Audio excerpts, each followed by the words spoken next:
Jahn! Utah!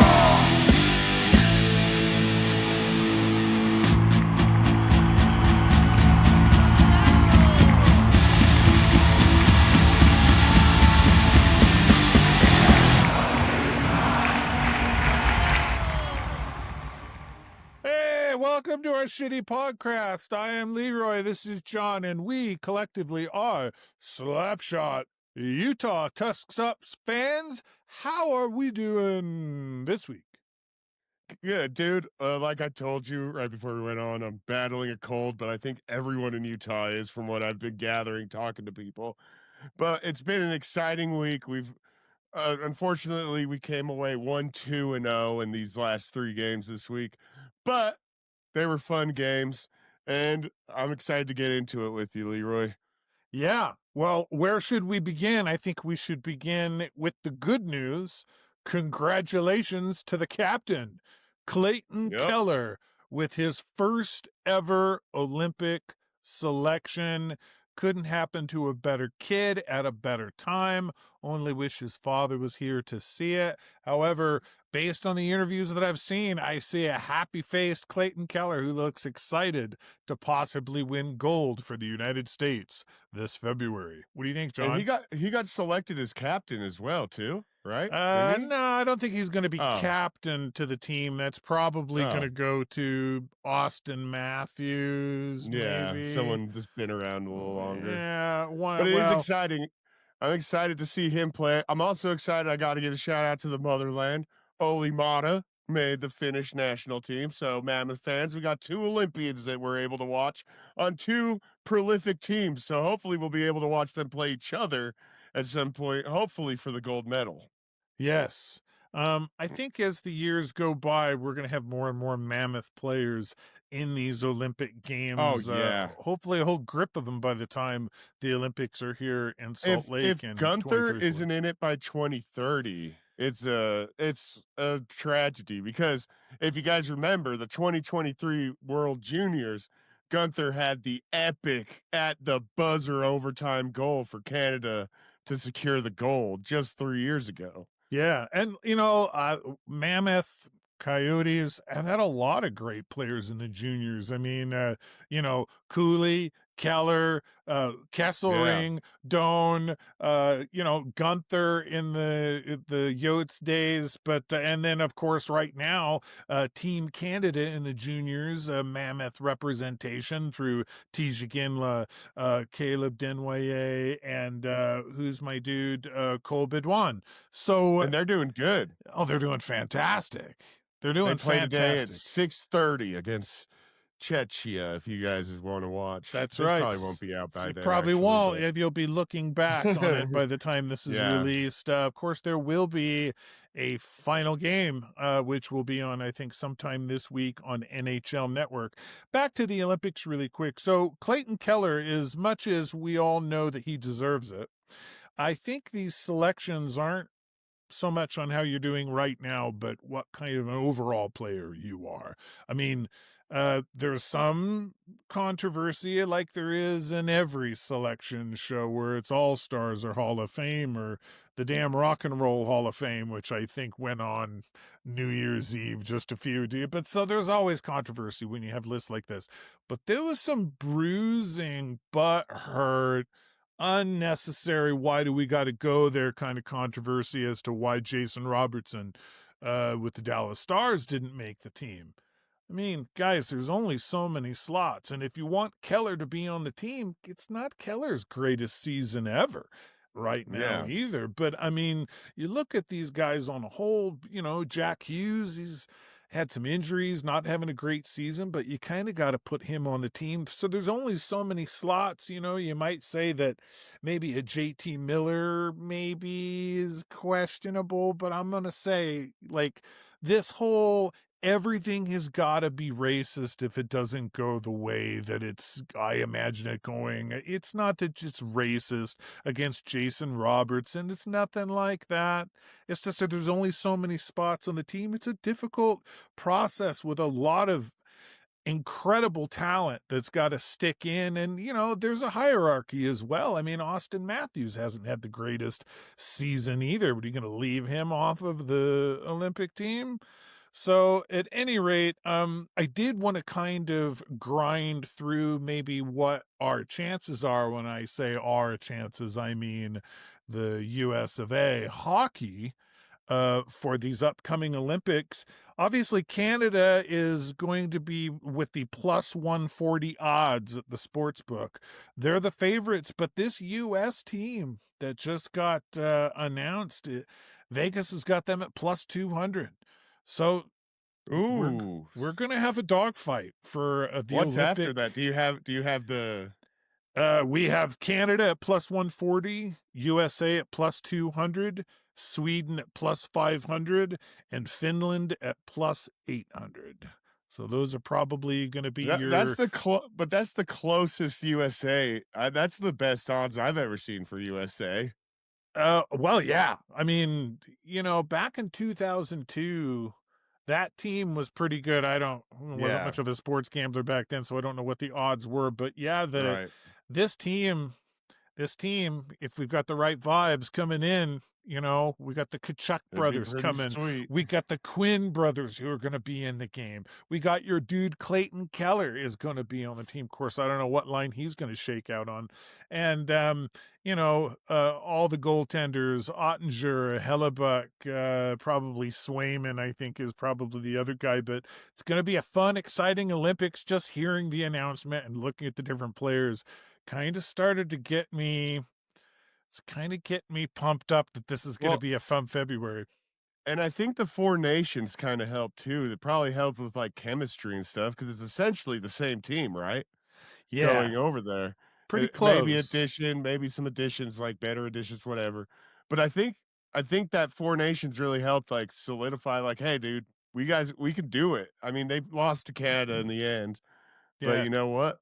We might get them this time, boys. Four Nations was quite a teaser. Of course, I think one difference between Olympic hockey, I mean, you saw how saw how some of those USA Canada matchups, I wouldn't expect quite that violent of an opening. We're not going to get 3 fights in 24 seconds again or whatever it was. No, although I'll tell you from my years of watching Olympic hockey, I'll tell you there's a lot of players who'll play twice as hard for country than they will for club. It's going to be a great Olympics. Of course, we got a lot of time. I think we still got 6 weeks to see how things shake out. But I think those are your medal contenders right there, barring any dark horse. Canada, USA, Sweden, and Finland. Of course, Sweden and Finland facing off tonight in the World Juniors as well. International hockey, it's going to be fun to talk about or have something to talk about when the Mammoth are out of playoff contention by February. However, we've got plenty of time to get into that, don't we? Oh, yeah. Oh, yeah. So look, if you're going to watch the World Juniors, that's tonight, and we've talked Team USA. However, there's another story. We didn't really miss it. I think we just didn't get it in, but we did want to mention it. You saw this thing about Connor McIntyre, the first Utah native to ever wear a Utah Mammoth jersey in a game. Isn't this a great story? Did you see his skate around? Yeah. Yeah. That was awesome. Yeah. Number one, Connor McIntyre. I was watching his interview and he said all the Mammoth players were really supportive. So if you had any questions or you were wondering how does, because if you've been watching the team, you're thinking, well, hey, what happened to Stauber? Where's Viarta? Yeah. Look, where's the dudes? They weren't so bad last year. Well, so with Vejmelka and Vanacek being our two major goalies, and Vejmelka having an injury, but they don't want to use the roster space and deal with all the mess of sending people up and down.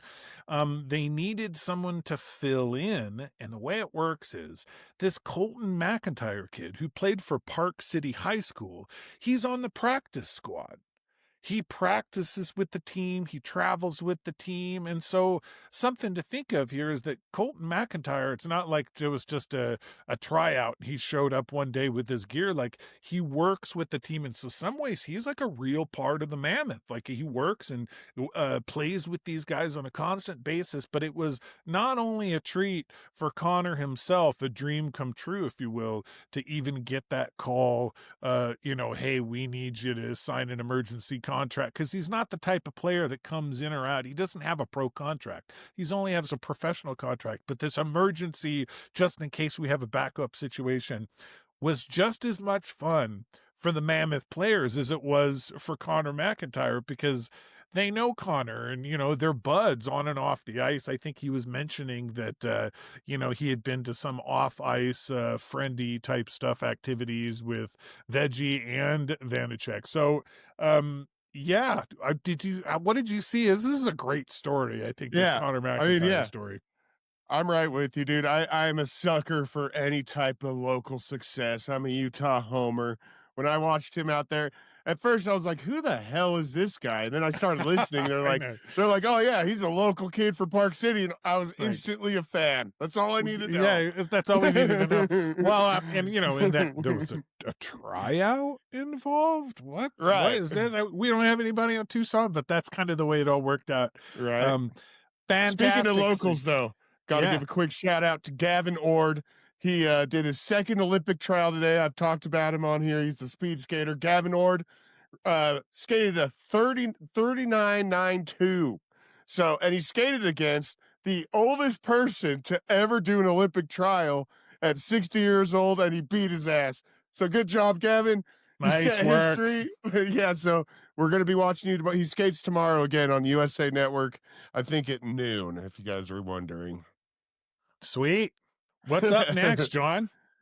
Let's see. I mean, let's recap, dude. Let's recap. So something that's happened since we all last talked. Okay. Yeah.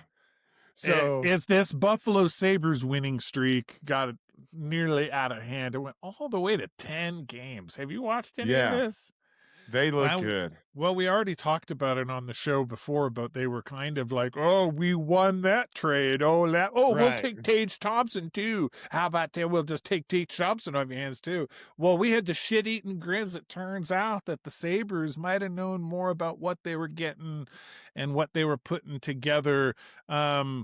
I don't know what you're thinking if you're JJ Peterka right now. Like, you thought you were getting into a better situation. I think ultimately you are. But at the end of the day, I think the Mammoth is going to be a better situation. But, like, Peterka must be thinking, is it me? Is it me? Like, what the hell? But congratulations to the Buffalo Sabres. They look awesome. And Josh Stone and Kesselring, I'm going to follow them until the end of their career.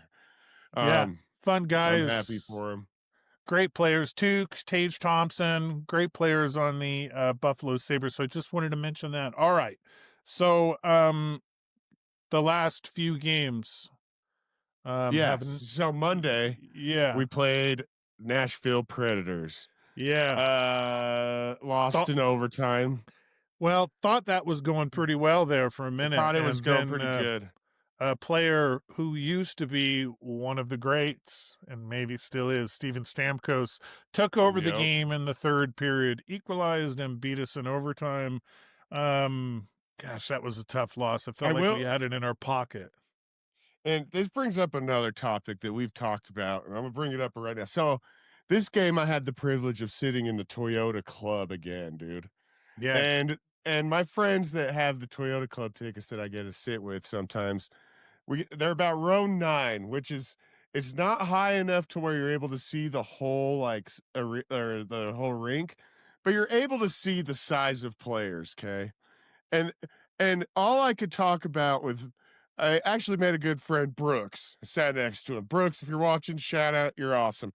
But me and Brooks and this other guy who was sitting next to me, because I'm a yapper, we're noticing how small our lineup looked comparatively to the Nashville Predators, which, to my surprise, is I'm about to bring up, because I did some research, Leroy. I did some research because I'm like, is it our size that's fucking us up in these games? Oh, wait, did we make it? 14 minutes. Let's go. All right. All right. So I looked it up. Okay. The Utah Mammoth. Okay. As far as the height, we are the second smallest team. Okay. Averaging 73 inches tall, which is about 6'1".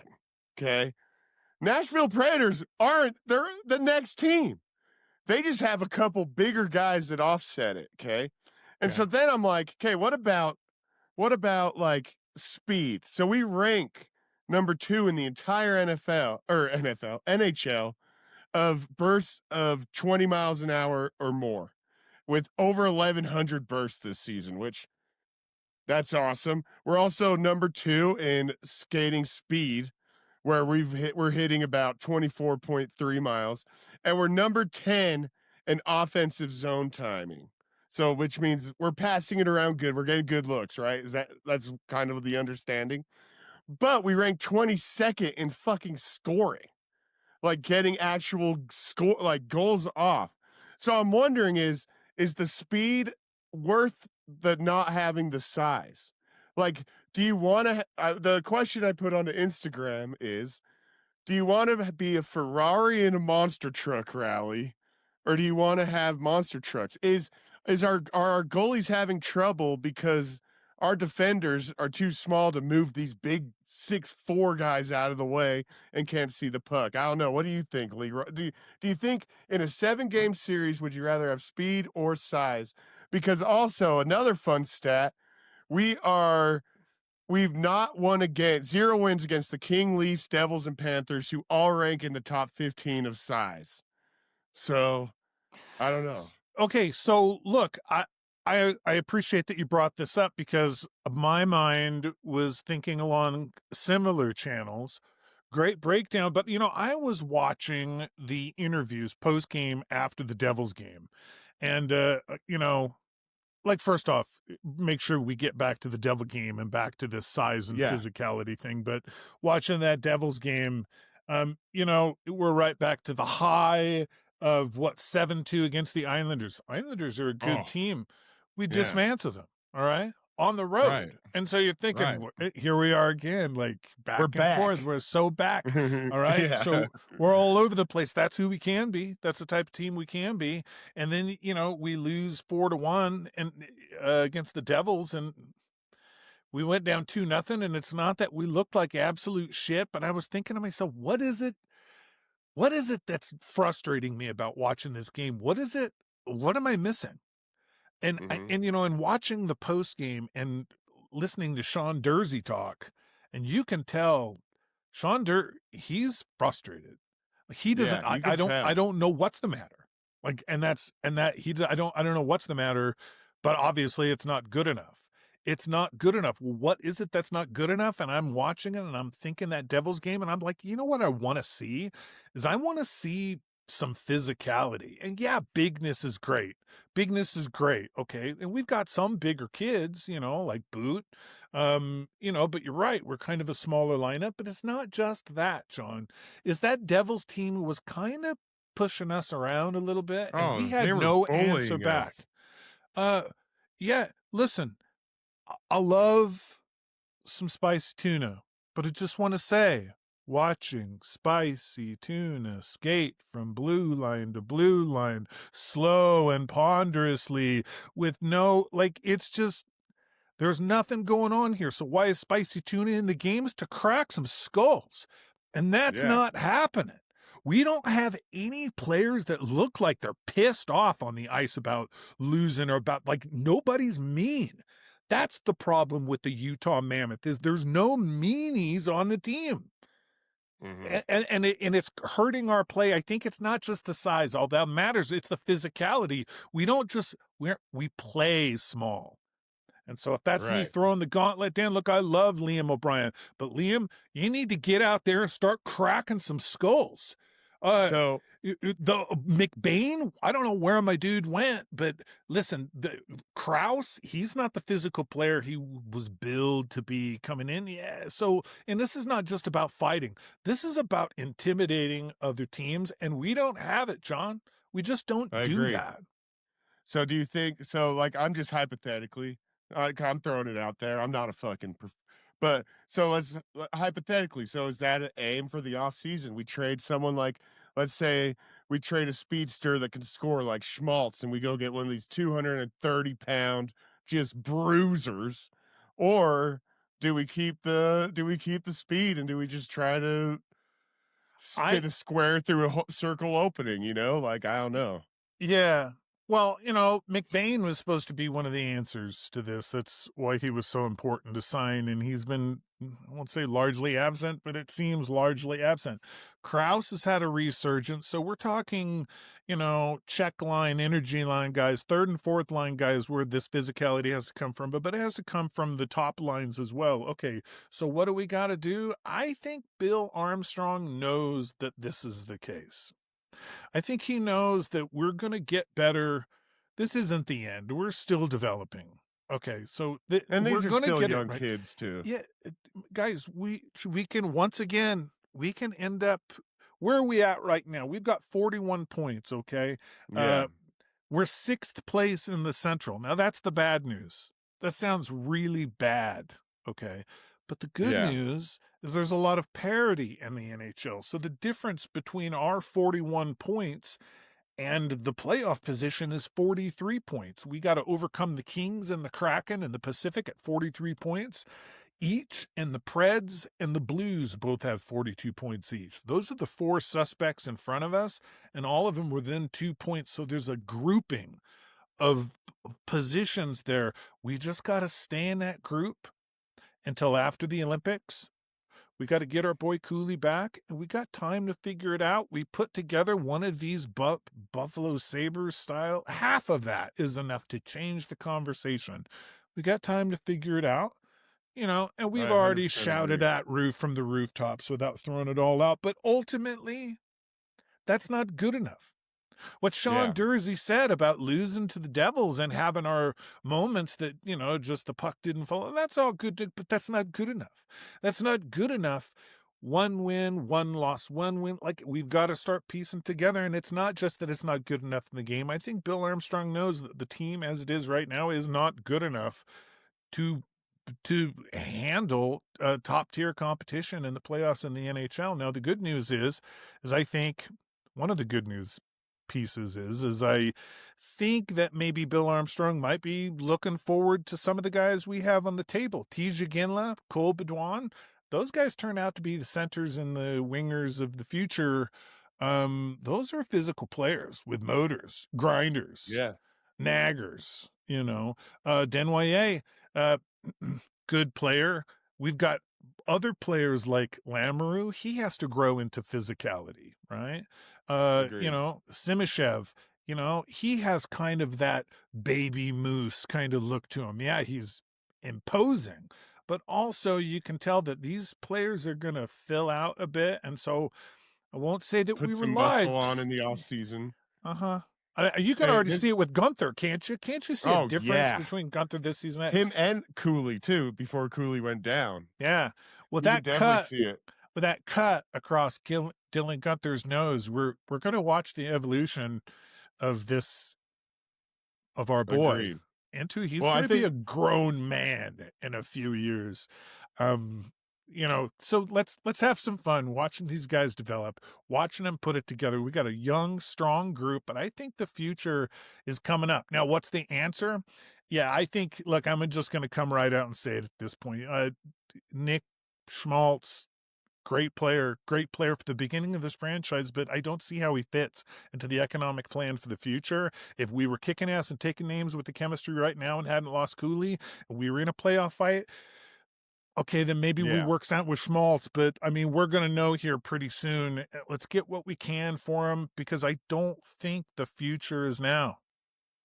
agreed. Well, Leroy, you brought up a couple points in there that friend of the show Brandon brought up in a voicemail. So now I want you to hear Brandon pretty much rebuttal to what you just said. Okay. Let's do it. Hey, I know we're pretty inconsistent right now. We're about 500 ball or whatever it is. A little less than last year with way more road games played. And quest for the playoffs is this year. We are not a Stanley Cup team yet. And anybody that's not watching the junior worlds with our upcoming lineup, GMBA we trust, bringing up. So excited for Teach, but with all the motherfuckers, man. I didn't know we had so many goddamn hockey professional coaches in this valley. Didn't even know we had this many hockey fans, but we sure have the coaches. So everybody knowing whether it's Fire Bear and Bench and all the fucking spicy tuna haters, tell me you don't know hockey without knowing hockey. I know you love Yams, but Kerfoot is who replaced Jams. They're two totally different pieces on that line. And Spicy's been playing his ass off a little bit. We need some sort of toughness. I know he's not, tough. He's a fourth-line player. That's what you get with fourth-line players. And he pumps up the crowd team normally. So all you motherfuckers that think, oh, we're going to win the championship this year. Oh, it's disappointing. Fire everybody. Shut the fuck up and tell me you don't know hockey without telling me you know hockey. Man, get on board. This is a long ride. Tuss up forever. Covers for life. That's all I got. Nice call, Brando. Thank you. Thanks for calling in, Brandon. I have a question back. Where's Brendan Tanev? I agree. Remember? Yeah. I remember Brendan when Tanev? my arch nemesis, fucking Kraken Chris, fuck you, Kraken Chris. He told me when Tanev signed with us, he was like, that was my favorite Kraken player. You're going to get physicality. You're going to get attitude. He's a ghost. Look, Brandon hits on a great point, and not Brandon Tanev, okay? Our friend of the show, Brandon. Look, if we're bitching about physicality, then why am I bitching about tuna? Okay, he's a tank. And You're right. He is going from, crease to crease, and sometimes it doesn't look that dynamic. Yeah, but there's an energy missing with this team. There's an energy that I see. Look, a little Kyler Yamamoto, he's not a... He's he a little brings Duracell energy. battery, though. Yeah, he gets and that's out it. there, I want to see the energy. Agreed. And there's a lumbering about. I understand what Tuna's role is. I know what line that he plays on, but by and large, I think I agree with Brandon's call. Are you watching the juniors, or at least watching the highlights? We got a whole grip of young guys that are high energy, tough, grinding, athletic guys that are going to mix well with our skill guys. We could be loaded. But I think a dirty trick was played on the fan base to say the future is now, because the future is not now. And I think the franchise was hoping that we would be a little bit more relevant. But I'm going to eat those words, because I'm going to bet you come February, come March, we're going to see. Well, and I'm just very particular of, I just like a team with size, man. As the podcast, we're definitely the biggest Mammoth podcast, not by metrics, not by numbers, by mass alone. By sheer mass. So me and Leroy, I'm a sucker for just big dudes that get out there. I don't even care if we win the ball game or the hockey game. I just want to see energy. I want to see effort. That's all you want to see as a fan, really. Like, if you're a realistic Mammoth fan right now, we know we're not going to win the Stanley Cup, boys. But, if we need some energy out there. I want to see some people get smashed in the glass. If someone hits our captain, I want to see them out there dropping gloves. That's all it's about, Perfect example. I don't know if you saw what happened in New York with with our darling of the show, Matthew Schaefer. He's an 18-year-old kid, right? Mm-hmm. Playing for the Islanders on defense. Well, when that weasel Marchment got on him on the Stars matchup, did you see Matt Barzal's response? Matt Barzal came over with the full-on flagrant swipe the stick at Marchment's skate and knocked him on his ass. And his post-game comments were, look, he's not just an 18-year-old kid, but he's our 18-year-old kid. And if you want to go around the league starting bullshit with 18-year-old kids, we're all here for it. Dude, we're all here for it. We need that shit.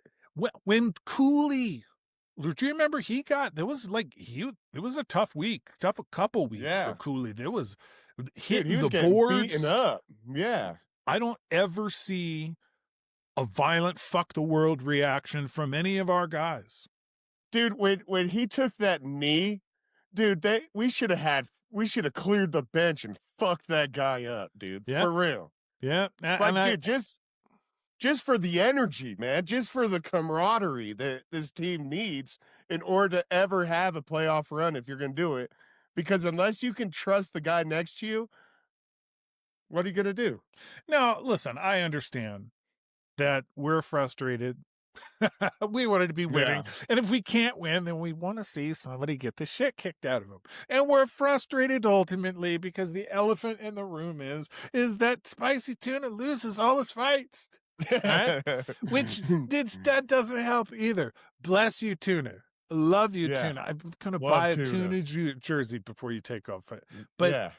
But look, I think, you're right. It's size, but it's more than that. Is that Attitude too. look, one of my favorite players is little old Blake Lizotte, number 47 on the Pittsburgh Penguins. Used to play for the Kings, but just a shit little motherfucker from St. Cloud, Minnesota, who has to grind his way into every line, every minute, and he's resourceful and he's gritty and he's nasty and he's mean, and if you mess with him, he'll knock you in the nuts with a stick. But that's just it, is that it doesn't have to be big. It just has to be gritty, and that's what we need. And I think we're going to get there, but we'll see if it's this year. Hell yeah. All right, well, let's go into our next voicemail that we received. Unfortunately, I didn't catch the name of the homie that called in, but so I put up a thing because I was seeing on X and or Twitter, whatever you call it, people complaining about the Winter Classic and how it was in Florida, and Florida can't really have a Winter Classic because it's 78 degrees and perfect all year round. So we had a friend of the show right here call in. He's a Florida Panthers fan. I'm excited to hear this one. So let's get this one going. Sorry, homie. I don't DM me and I'll tag you in the video, but here we go. What's up, Mammoth Nation? Congratulations, you got your hockey team. But as a Florida Panther, if you want to have the Stanley Cup Winter Classic, you got to win the cup. So when you win the cup 2 times in a row in Florida, you get to have the Winter Classic. Plus, there's a lot of transplants down in South Florida, so they love going to Winter Classics. So they don't have to freeze their balls off like they would be in any other thing. But you guys want to win the Winter Classic, win the goddamn cup. Win the fucking cup. Win the cup in Utah, and you guys can have the Winter Classic. But as far as all the haters in Florida busting our balls, we won the cup twice. Tampa had the cup a couple times. Don't blame us. Happy New Year. Good luck. And you know what? I'm not mad at that. That is a great rebuttal. But I have one rebuttal. All right.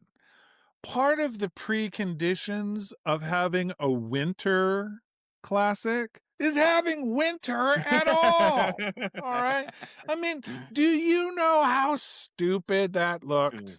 All right. When you see on one half of the social media screen is like when they're playing in the big house and it's like snow. All right. And on the other half, it's dome closed in Miami, set up in an indoor stadium. Okay. I know they opened the roof and everything, but there's no winter. Fake snow. Yeah.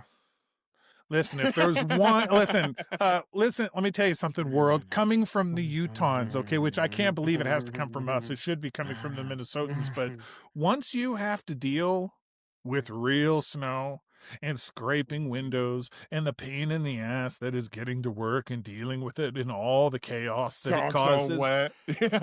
I'm not gonna be dazzled by the snow machine at Disney. I'm not looking forward to the fake asbestos flakes of snow that are falling from the Florida pseudo winter. However, I will give our dude, I guess we'll call him Panthers fan, I'm gonna give him his due. Florida Panthers, baby. You have earned it. You kind of get to have it in whatever shitty building you want to. Agreed. And they looked awesome. They sure did. Oh, yeah, those socks.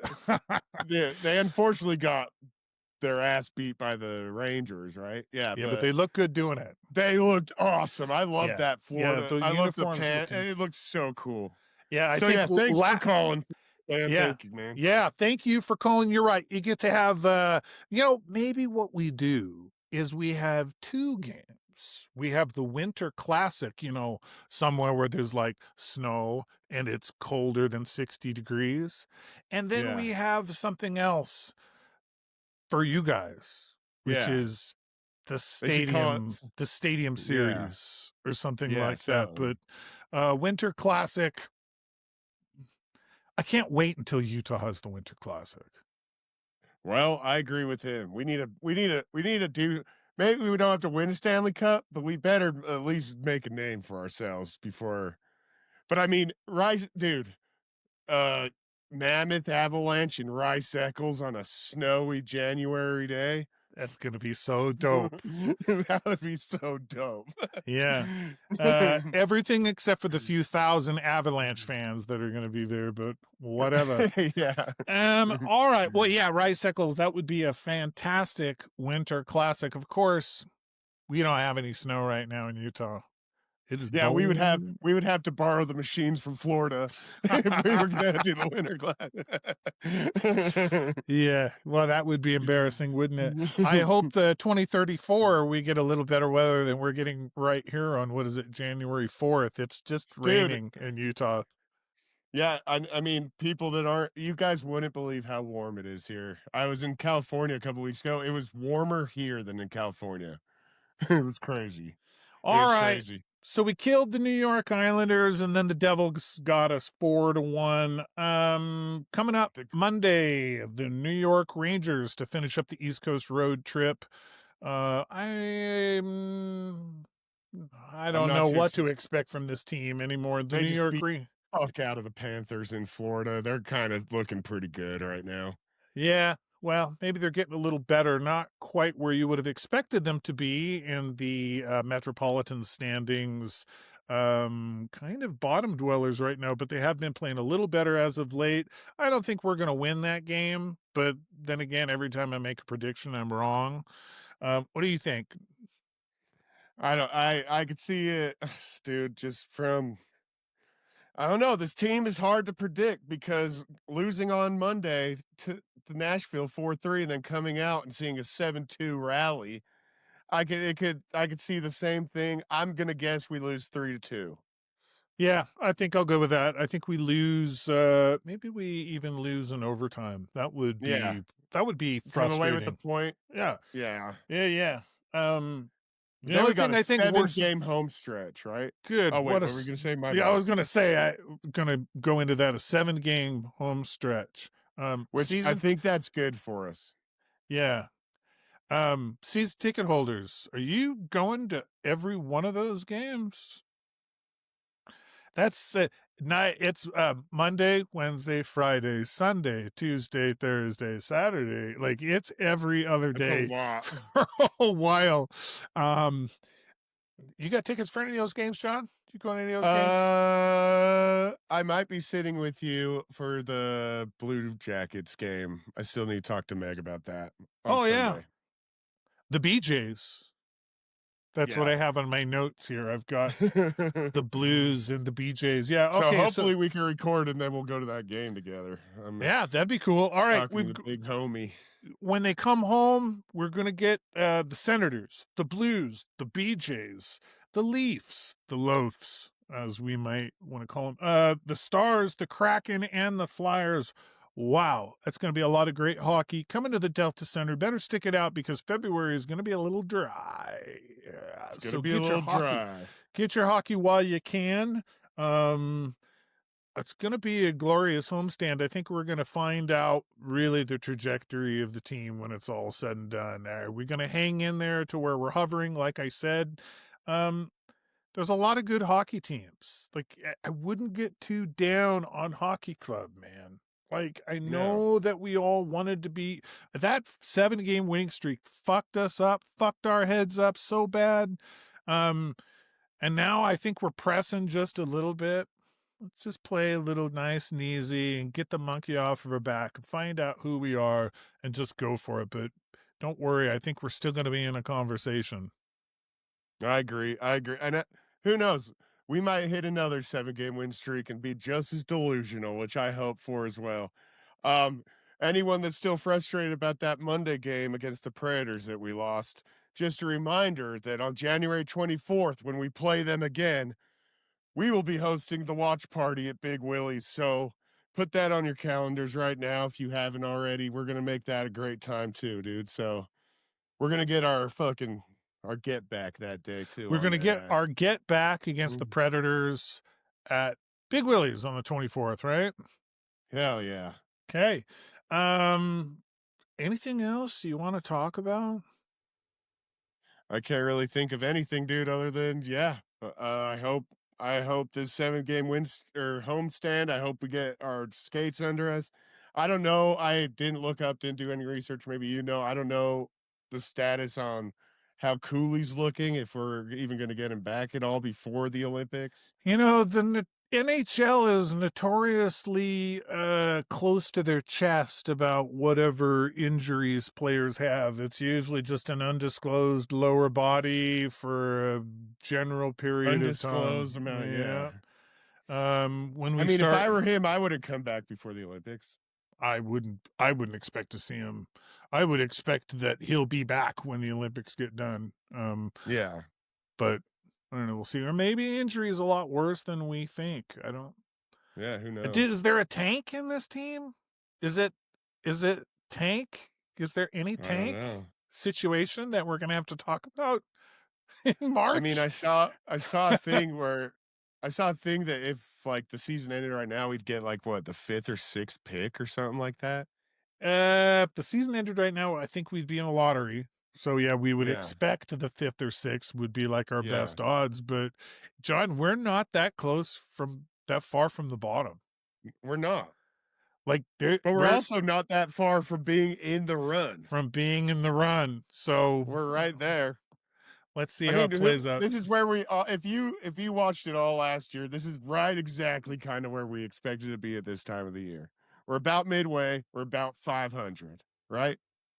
Yeah. Remember, the St. Louis Blues were terrible about this time last season, right?